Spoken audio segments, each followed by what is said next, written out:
नमस्कार दोस्तों, मैं सनी कुशवाहा स्वागत करता हूं एक और नए वीडियो में, जिसमें आज आप पढ़ेंगे जयशंकर प्रसाद जी की रचनाएं। देखिएगा, यहाँ पर भी मैंने एक छोटी सी कहानी बनाई है जिसमें जयशंकर प्रसाद जी की लगभग 30 रचनाओं को लिया है, जो परीक्षा की दृष्टि में बहुत ही इम्पोर्टेंट होती हैं और लगभग कोई ना कोई रचना हर एक एग्जाम में आती है। ठीक है ना। तो देखिएगा, एक छोटी सी कहानी रहेगी जिसमें सारी रचनाओं को मैंने आपको याद करवा दिया है। तो सबसे पहले आप देखिएगा, जयशंकर प्रसाद जी से मैंने जयशंकर भगवान का इमेज लिया है। और यहाँ एक आप स्त्री देख पा रहे हैं, ये स्त्री है जो काम वाली है और ये प्रार्थना कर रही है भोलेनाथ से। क्या कह रही है? हे करुणा के महासागर, हमारे प्रेमी की रक्षा करो। मेरा प्रेमी सज्जन है, मैं उसके कल्याण के लिए प्रायश्चित करूँगी। ठीक है ना। और ये बताती है कि मैं काम वाली हूँ। ठीक है ना। ये इसका बच्चा है, इसका नाम ध्रुव है। ये बोल रहा है मैं ध्रुव हूँ। देखिएगा, अभी ये ट्रिक है, एक कहानी है, इसको पहले समझ लीजिएगा, इसके बाद मैं रचनाओं को बताता हूँ। ठीक है ना। आप देख पा रहे हैं ये जो दिख रही हैं तितलियाँ चारों तरफ शंकर भगवान जी के, तो यहाँ से एक रचना निकलेगी तितली। ठीक है। ऊपर से आप देख रहे हैं भोलेनाथ के गले में एक सांप है, तो यहाँ नाग, नाग से भी एक रचना आपको प्राप्त होगी। ठीक है ना। आगे चलिए, ये देखिए कंकाल, तो एक भोलेनाथ जी की रचना कंकाल भी है। सॉरी, भोलेनाथ चूँकि भूतों के देवता माने जाते हैं, ज़्यादातर लोग कहते हैं जहाँ भोलेनाथ होते हैं वहाँ रात में भूत पिशाच ज़्यादा रहते हैं, तो भूत से वहाँ कंकाल से रिलेट करेंगे। ठीक है ना। तो जयशंकर प्रसाद जी की एक रचना कंकाल भी है। तो यहाँ से कितनी, अभी अभी देखिए सारी रचनाएं नहीं, 2-3 स्लाइड हैं, इस स्लाइड में इतनी ही रचनाएं कवर की हैं। तो देखिएगा, ये सारी रचनाओं को इस तरीके से, करुणा से होता है करुणालय। ठीक है। और महासागर से महाराणा का महत्व, प्रेमी से प्रेम पथिक। ठीक है। और ये चौथी रचना है सज्जन, तो सज्जन से सज्जन ही है, कल्याण से कल्याणी परिणय। ठीक है, कल्याणी परिणय। और प्रायश्चित से रचना आपकी प्रायश्चित ही है। फिर काम से दो रचनाएं बनेगी, एक कामायनी और दूसरी कामना। ठीक है ना। ये काम से दो रचनाएं बनेगी, कामायनी और कामना। ध्रुव से ध्रुव स्वामिनी। ठीक है ना। और यहाँ पर जो तितली है वो तितली ही रहेगी, कंकाल कंकाल ही रहेगी। और जो ये नाग वाला है, इसकी रचना होगी जन्मेजय का नाग यज्ञ। ठीक है ना। तो यहाँ पर आपको 12 रचनाएं याद हो पाई इस स्लाइड से।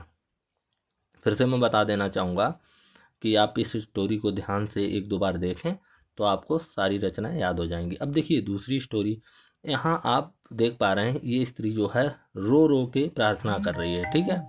ये स्त्री रो रो के प्रार्थना कर रही है बार बार।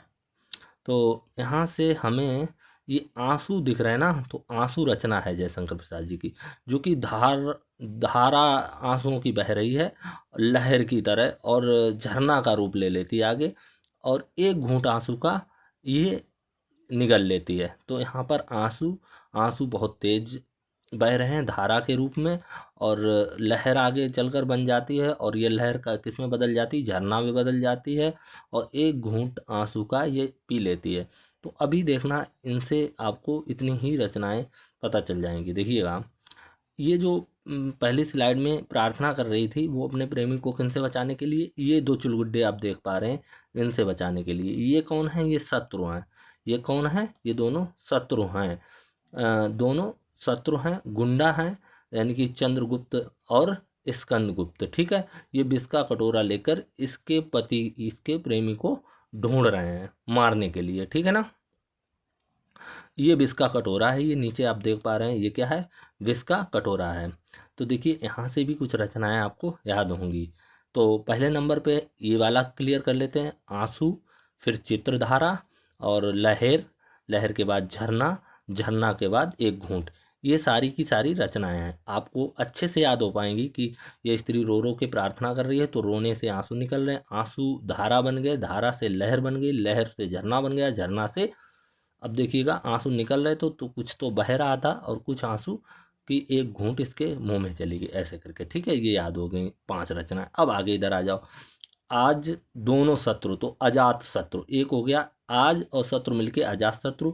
दूसरी रचना, पहली रचना क्या हो गई, अजात शत्रु। दूसरी रचना हो गई इनकी गुंडा भी कह सकते हैं, हाँ ये गुंडा। तीसरी रचना है चंद्रगुप्त, और चौथी रचना है स्कंदगुप्त, और पांचवी रचना होगी विषय विशाख। कौन सी रचना होगी, विशाख, ठीक है ना। तो आप यहाँ भी 10 रचनाएं इस स्लाइड से याद कर पाए, ठीक है। कितनी हो गई, 22 रचनाएं। अगली स्लाइड की ओर चलते हैं और देखते हैं। देखिएगा अगली स्लाइड में जब ये प्रार्थना कर लेती है तो भोलेनाथ जी को क्या हो जाता है, गुस्सा आता है। गुस्सा आता है तो आसपास का माहौल एकदम बवंडर सा बन जाता है। जैसे देखिएगा क्या हुआ कि आसपास ये देखिए इंद्रजाल बन गया। क्या बन गया, इंद्रजाल बन गया। देखिएगा आकाश में इंद्र जाल बन गया। तेज हवाएं आंधी चलने लगी, ठीक है। तेज तेज हवाएं आंधी चलने लगी, ध्वनि गूंजने लगी, लोगों की छाया बनने लगी। इस तरीके का माहौल बन गया। अब देखिएगा ये स्त्री जो है कानों में कुंडल पहने हुए है, देखिए। तो यहाँ से कानन कुसुम याद रखेंगे। कानन, कानन जहाँ भी शब्द आएगा तो आप समझ लेंगे वो स्त्री जो प्रार्थना कर रही थी भोलेनाथ के से, उसके कानों में कुंडल पहने हुए थी। तो कानन कुसुम यहाँ से याद रखेंगे, ठीक है। अगली देखिए यहाँ से पार्वती, अगर भाई जहाँ भोलेनाथ का नाम हो वहाँ पार्वती माता का नाम ना हो तो फिर तो गलत है। तो यहाँ माता पार्वती से भी 2 रचनाएं आपको याद हो जाएंगी। तो बस अब ये स्लाइड में, ये लास्ट स्लाइड है, इसमें देखिएगा सारी रचनाएं इस प्रकार हैं। आकाश से आकाशदीप, पहली रचना आकाशदीप। दूसरी इंद्रजाल, देखिएगा दूसरी रचना होगी इंद्रजाल। तीसरी रचना होगी आंधी, और चौथी रचना होगी, देखिए ध्वनि, ध्वनि तो नहीं है लेकिन प्रतिध्वनि रचना है। कौन सी है, प्रतिध्वनि, यानी कि, और हाँ प्रतिध्वनि का मतलब होता है आवाज़ का टकरा के वापस लौट आना, ठीक है ना। तो माहौल ही ऐसा बन गया कि आवाज़ गूंजने लगी, तो मतलब प्रतिध्वनि, आप ऐसे समझ सकते हैं। एक रचना इनकी छाया है।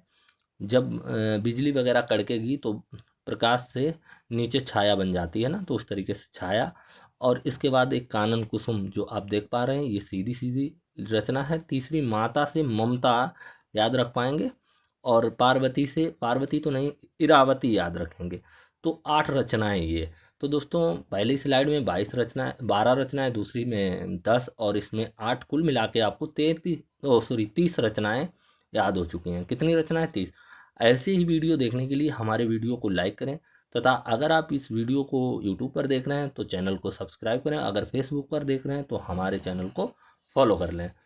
तो मिलेंगे अगले वीडियो में। अगर आप हमें सपोर्ट करेंगे तो मुझे अच्छा लगेगा, और वीडियो जल्दी से जल्दी आती रहेगी। अगर आप सपोर्ट नहीं करते तो फिर वही डिमोटिवेट होकर मैं वीडियो तो डालूंगा लेकिन समय लगता रहेगा।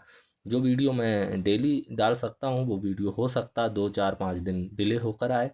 और यकीन मानिए मेरे पास बहुत सारा मटेरियल है, मैं इस तरीके से पढ़ा सकता हूँ आपको, सारा आपको कंटेंट इसी टाइप से दे सकता हूँ। लेकिन अगर आप मेरा सपोर्ट करेंगे तो, आप सपोर्ट नहीं करेंगे तो दोस्त मैं भी इतना नहीं कर पाऊँगा। जब आप सपोर्ट करेंगे तभी मुझे जो है अंदर से खुशी मिलेगी और मोटिवेशन मिलेगा, और मैं अपने सफ़र को यूं ही जारी रख पाऊँगा। तो थैंक यू दोस्तों, मिलते हैं अगले वीडियो में। तब तक के लिए जय हिंद, वंदे मातरम।